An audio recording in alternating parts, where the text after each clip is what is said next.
देखिए, ऐसे समय में ये सरकार बनने जा रही है जब भारतीय जनता पार्टी का चेहरा पूरी तरह से देश के सामने बेनकाब हो गया है। पहले मुसलमानों को गाली देते थे, फिर सिखों को गाली दी, फिर ईसाइयों को दी, फिर जाटों को दी, किसानों को दी, पहलवानों को दी, अब हिंदुओं को गाली दे रहे हैं, अयोध्या वासियों को गाली दे रहे हैं। बीजेपी ये बर्दाश्त नहीं कर पा रही है कि अयोध्या से एक सामान्य सीट से एक दलित व्यक्ति देश का सांसद कैसे बन गया, अयोध्या का सांसद कैसे बन गया। तो मैं प्रधानमंत्री जी से और उनकी पार्टी से कहना चाहता हूं, अपने पार्टी के विचार बदलिए, अपने पार्टी की जो नफ़रत की विचारधारा है, ख़ास तौर से दलितों, पिछड़ों, आदिवासियों और अल्पसंख्यकों के प्रति, उसको बदलिए।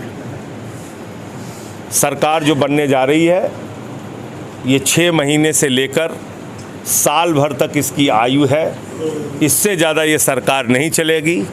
एनडीए की एक सरकार 13 दिन चली, एक 13 महीने चली, और ये मौजूदा सरकार जो है, ये अटल जी जैसा व्यक्तित्व भी नहीं है मोदी जी का।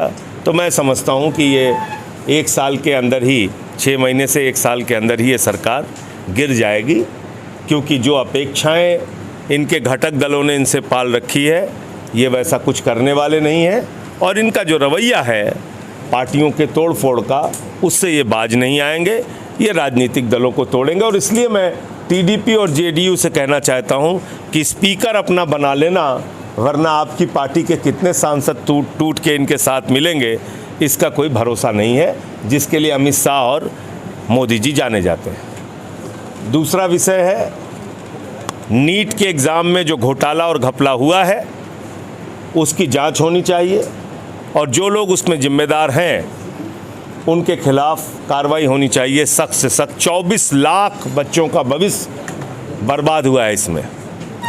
कोटा में एक छात्रा ने आत्महत्या कर ली, पटना में एक नौजवान ने आत्महत्या कर ली। आप बताइए, ऐसा घोटाला? 67 बच्चे 720 अंक पाके टॉप कर रहे हैं एक साथ, 718 और 719 अंक पा रहे हैं जो पा ही नहीं सकते। 4 अंक मिलता है, 4 अंक घटता है एक प्रश्न अगर आप छोड़ते हैं, 5 अंक घटता है अगर एक प्रश्न आप गलत उत्तर देते हैं। तो अगर 4 अंक एक प्रश्न के छोड़ने पर घटता है तो 716 होगा, और अगर आपके गलत उत्तर के कारण घटता है तो 5 अंक घटेगा तो 715 होगा। तो 718 और 719 अंक कैसे आ सकता है भाई?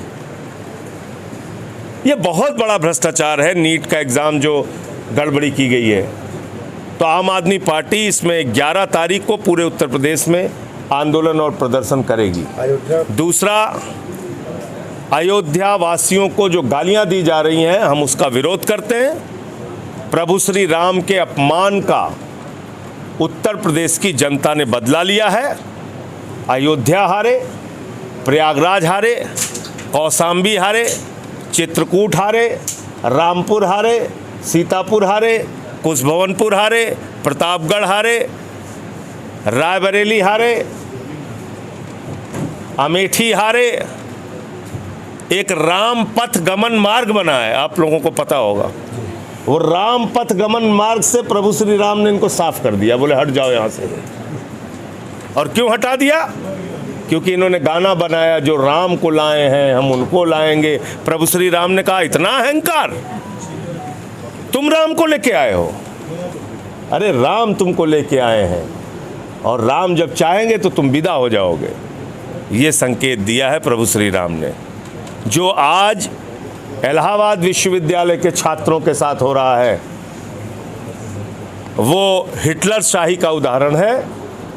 7 से ज़्यादा बच्चों के ऊपर गुंडा एक्ट की कार्रवाई करना, उनको जिला बदर की चेतावनी देना, 1000 से ज़्यादा बच्चों पर FIR करना, अजय यादव सम्राट के ऊपर 18 मुकदमे लिखना, ये उत्तर प्रदेश के शासन की तानाशाही का उदाहरण है। और मैं विश्वविद्यालय के प्रशासन और उत्तर प्रदेश के मुख्यमंत्री योगी आदित्यनाथ जी से कहना चाहता हूं, इन छात्रों के मुकदमे वापस लीजिए, जो गुंडा एक्ट की कार्रवाई की गई है उसको वापस लीजिए। रोजगार तो इन लोगों को मिल नहीं पाता, मुकदमे आप जो दे रहे हैं ये बिल्कुल ठीक बात नहीं है और इसके लिए हम लोग छात्रों के साथ हैं, इनकी लड़ाई लड़ने का काम करेंगे। PCSJ में जो गड़बड़ी और घोटाला सामने आया कि कॉपी बदल दी गई, उसका संज्ञान माननीय उच्च न्यायालय ने लिया है और उच्च न्यायालय से हमें उम्मीद है कि उस पर कार्रवाई होगी और नहीं होती है तो फिर उसकी अगली लड़ाई हम लोग लड़ेंगे। दिल्ली में और पंजाब में दिल्ली और पंजाब में जो हमारे परिणाम आए हैं उसकी हम समीक्षा करेंगे। पंजाब में हमको 3 सीटें आई हैं, 2-3 सीटें हम क्लोज फाइट में हारे हैं। दिल्ली में हम 7 की 7 सीटें हारे हैं, लेकिन हम जनता को गाली नहीं देते, हम जनता को नमन करते हैं। उनका जो जनादेश है उसको सर झुका के स्वीकार करते हैं और उसकी समीक्षा करके हम आगे बढ़ेंगे जहां हमसे कमियां और गलती हुई।